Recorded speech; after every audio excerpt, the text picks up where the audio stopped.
이분은 26년 동안 무당을 사람 모태무당입니다. 모태무당. 할머니도 무당, 어머니도 무당, 오빠도 무당, 여동생도 무당, 전부 다 무당입니다. 모태무당이라고 합니다. 중학교 때 처음부터 귀신을 접하게 되었고 21살 때 신내림을 받았다고 합니다. 근데 왜 신내를 받았느냐? 너가 신내를 받지 않으면 너는 죽는다. 몸이 그렇게 아파오는 거예요, 여러분. 세상에 귀신들이 들어와서 인간을 지배하는 것입니다.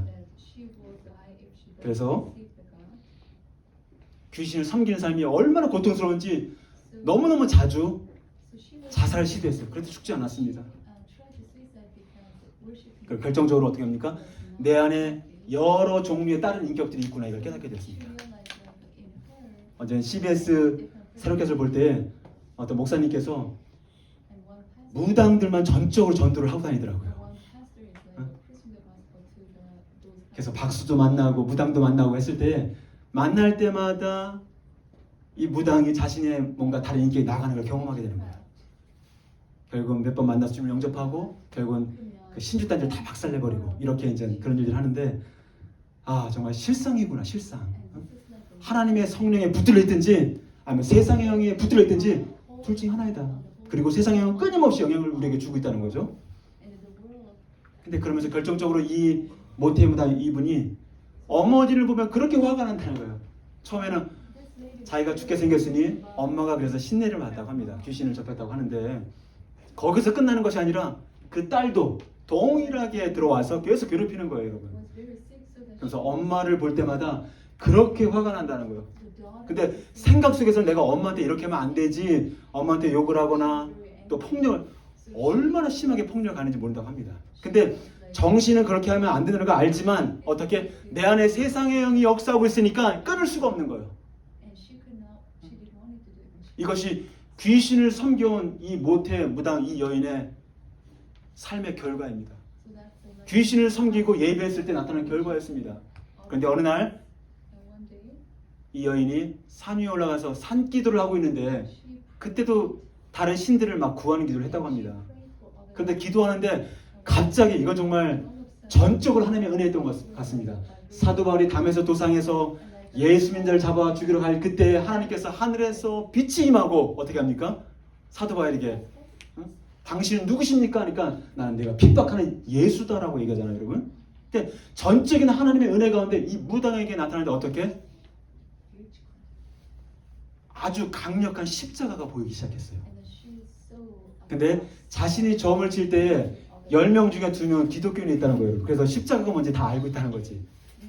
그래서 그 순간 어떤 마음이 드냐면 너무 그 십자가를 향하는 그 하나님의 두려운 마음이 들어서 제가 잘못했습니다. 용서해 주세요. 그냥 생각할 겨를도 없이 하나님에 대한 두려운 마음 때문에 바짝 엎드려서 살려주세요. 저를 용서해 주세요. 이렇게 고백했다고 합니다.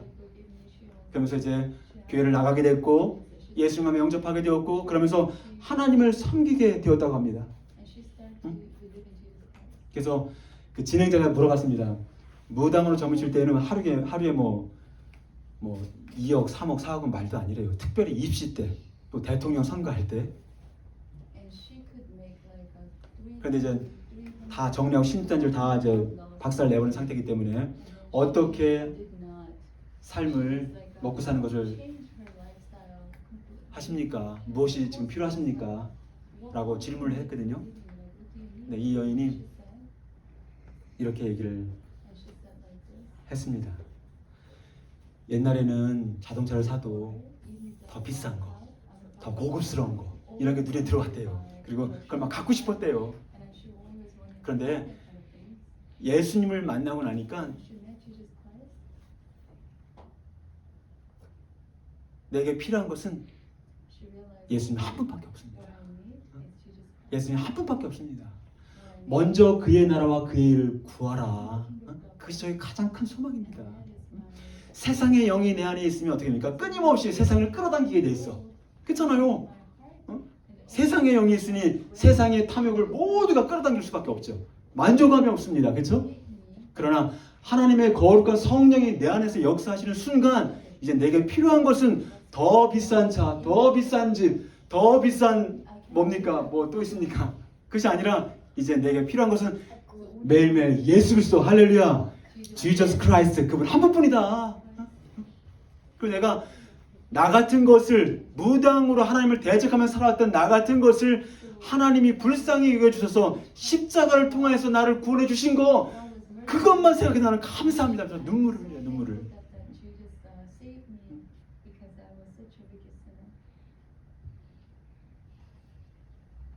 참 그것을 보면서 저는 참 달라도 너무 다르다. 하나님을 섬길 때와 귀신을 섬길 때 어떻게 이렇게 다를 수 있을까? 너무 다르다. 그럼 저는 여호수아 24장 15절에 자신의 모든 인생을 하나님께 수고했던 모든 것들을 다 결정을 한 다음에 그가 고백하는 고백이 생각이 났습니다. 너희가 섬길 자를 오늘 선택하라. 오직 나와 내 집은 누구를? 여호와를 섬기겠다. 할렐루야. 여러분에게 날마다 그 결단의 길을 소망합니다. 할렐루야. 날마다 매일매일 난 누구를 섬길 것인가 결단하셔야 됩니다. 할렐루야.